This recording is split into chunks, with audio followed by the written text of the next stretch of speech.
আমি কইতে পারব না বাবা গো, ও বাবা আমি এগুলি কইতে পারব না গো। যা দেয় তাই নেয়, টলি দিয়া রুগী নেয়, যা খুশি যা দেয় তাই নেয় আমার বই। আর অনেক বছর ধরে কাজ করি আমি, আমার এমন কোনো রিপোর্ট নাই স্যার। আমি স্যার 20 বছর ধরে আমি কাজ করি, আমার কোনো রিপোর্ট নাই। একদিকে ঢুকছি, ঢুকার পর আমাকে ভাইয়া বলো যে আপনার নাম কে, বলো আমার ধারণা আমার নাম, বলে যে আপনি এখানে আছেন, আপনি স্যারের কথা বলো, এই বললো আমাকে গাড়িতে রেখে নিয়ে আসছে, আর কোনো কিছু বলেন আমাকে। আলাদা গাড়ি, আমাদের গাড়ি, আমাদের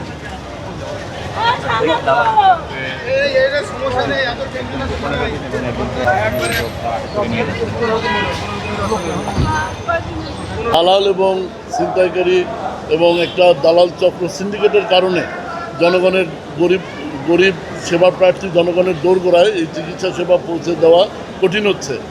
আমরা র্যাব-2 এই সোহরাওয়ার্দী হসপিটাল সহ পার্শ্ববর্তী 4টি মেডিকেল হসপিটালে আমরা দালাল বিরোধী অভিযান পরিচালনা করি। বাংলাদেশ সেনাবাহিনীর দক্ষ অফিসার এবং র্যাব যৌথভাবে অভিযান পরিচালনা করে মোট 7 দালালকে, যারা অনৈতিক সিন্ডিকেটের মাধ্যমে গরিবদের সরকারি হসপিটালে চিকিৎসা বাধা প্রদান করে, এমন দালালদের বিজ্ঞ ম্যাজিস্ট্রেট বিভিন্ন মেয়াদে সাজা প্রদান করেন।